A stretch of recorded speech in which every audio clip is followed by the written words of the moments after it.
des courants. Pour comprendre cette partie, il faut d'abord s'imprégner de l'expérience d'Oersted. Parce que Oersted a dit, un conducteur parcouru par un courant peut créer à son voisinage un champ magnétique. De même, si nous prenons un fil électrique pour notre première étude, il va créer bien sûr à son voisinage un champ magnétique. Nous allons considérer un point M. Voilà. On va considérer donc un point M, et ce point M sera un peu distant du fil, et en ce point, le fil va créer un champ magnétique. Alors, ce champ sera tangent à la ligne de champ, passant par M et dirigé vers la gauche de l'observateur d'Ampère. Autrement dit, l'observateur d'Ampère va appliquer sa méthode pour pouvoir indiquer le sens du champ magnétique. Moi, je vais être l'observateur d'Ampère. Qu'est-ce que l'observateur d'Ampère va faire? Il va se tourner contre le fil, comme ça. Le courant entre par ses pieds et sort par la tête. Après, il tend le bras gauche. Le bras gauche va indiquer ici le champ magnétique. Allez, donc ça ne grisez pas. Mais si on ne veut pas appliquer l'observateur d'Ampère, on peut appliquer la règle de la main droite. C'est facile. Il suffit d'attraper le fil. On attrape le fil comme ça, comme la crêpe. On attrape le fil. Après, on soulève le pouce. Le pouce indique le sens du courant. L'orientation des doigts indique le sens du champ magnétique. Donc, si je fais comme ça, vous voyez, le pouce indique le sens du courant et le champ magnétique est là. Et même, si je fais l'observateur d'Ampère, ça donne la même chose. Mais, les lignes de champ vont former des cercles concentriques à ce niveau. Lorsqu'on applique la règle de la main droite, vous voyez, le pouce indique. Alors, le champ, les lignes de champ seront comme ça, et le champ magnétique sera dirigé dans ce sens. Sera comme ça. Comme ça. Voilà. De même ici, on va faire la même chose. Et on avait dit que le vecteur champ magnétique est tangent à chacun des points aux lignes de champ. De même, donc, on peut prendre le point M, regardez très bien la crête. Le vecteur champ magnétique à ce niveau, ça sera comme ça. Ici, le vecteur champ magnétique sera dirigé à gauche de l'observateur d'Ampère.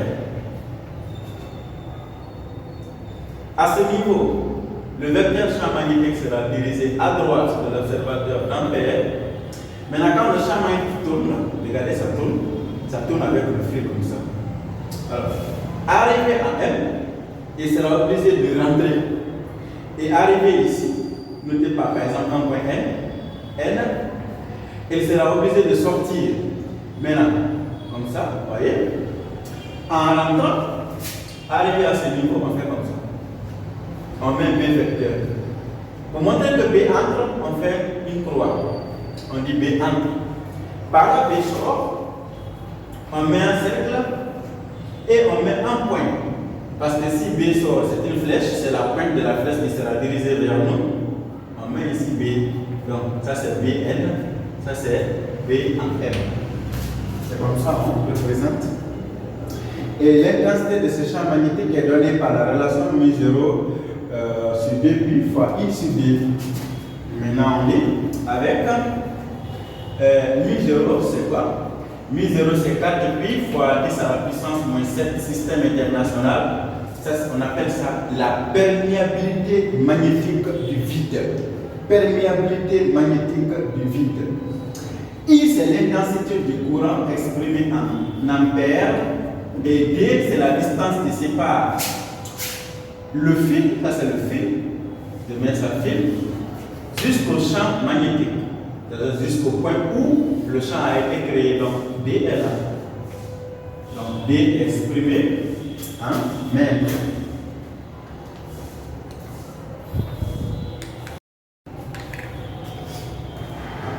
Alors, maintenant, qu'est-ce qui se passe quand deux fils créent des champs magnétiques?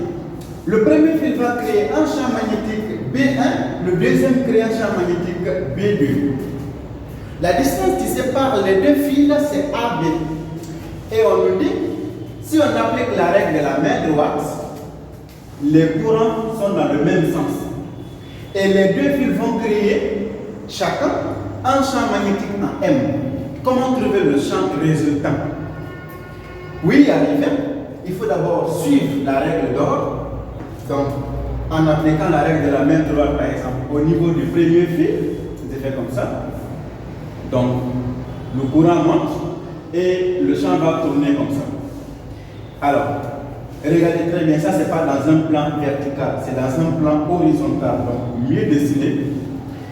Le fil, ça passe derrière le fil, donc le fil passe devant.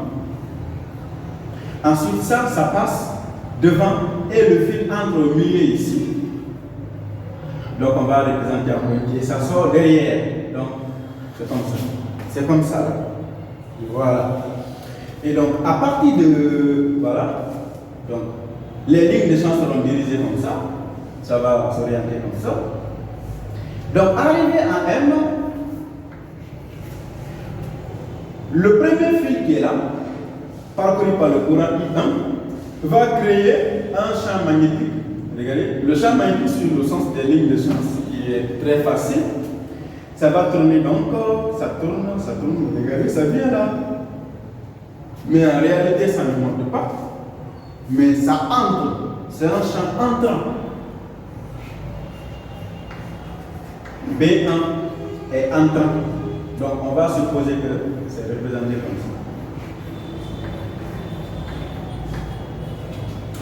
ça. Ensuite, le deuxième fil, en appliquant la règle, comme ça, le courant va circuler comme ça. Voilà. Même chose ici. Le fil entre. Voilà. Donc, pour lui, le courant est sortant. Donc, B2 est sortant. Et si on veut représenter à ce niveau, on fera comme ça. On fera à cette manière. On met ici M. Maintenant, on peut nous demander de trouver le champ résultant. Le champ résultant, ça sera la différence des deux champs. Mais il faut comprendre que les valeurs dépendront des données de l'exercice. Seulement, la représentation est primordiale. Supposons que nous connaissons la distance entre le premier fil et M. Ça veut dire la distance D. Mais on ne connaît pas la distance qui sépare le point M d'ici. On va donc dire X. Alors, à ce niveau, pour le premier fil, nous aurons B1 égale à mu0 sur 2pi fois I sur D. Pour le deuxième fil, on aura B2 égale à mu0 sur 2pi fois I, ici c'est I1, pardon, et là ça sera I2. I2 sur X. Mais comme on ne connaît pas X, on peut exprimer. Alors, D plus X égale à AB, la distance qui sépare les deux fils. Donc, vous aurez B2 égale à mu0 sur 2pi fois I2 sur facteur AB moins D. AB moins D parce que ça plus ça égale à ça. Mais ça, c'est juste pour la forme.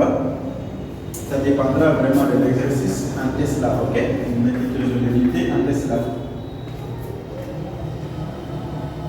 Le champ résultant en F, BF, le vecteur BF égale à B1 vecteur plus B2 vecteur. Mais comme vous remarquez que les deux sont de sens opposé, on va prendre B1 comme le sens positif. Vous aurez BF égale à B1 moins B2. Donc c'est ça. Maintenant, si c'est sens contraire, on applique la main droite, on attrape le fil, le pouce indique le sens du courant et l'orientation des doigts, les lignes de champ. Donc ça sera comme ça. Donc I1 va créer donc B1.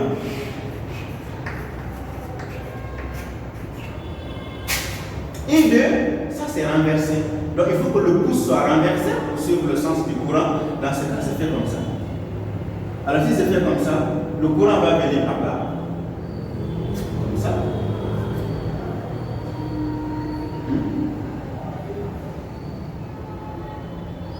Voilà. Donc, B sera comme ça. B aussi créé par le deuxième fil sera comme ça. B2. Donc la résultante sera la somme en M. BM sera la somme des deux. Et si on vous disait de représenter la résultante sera plus longue que les deux. Donc ça sera ici BM. Alors qu'ici, si par exemple on demande de représenter la résultante, il faut voir la valeur de B1 et B2. Si B1 est supérieur à B2, la résultante sera là. Si B2 est supérieur à B1, la résultante sera là. Si les deux sont les mêmes, la résultante devient nulle.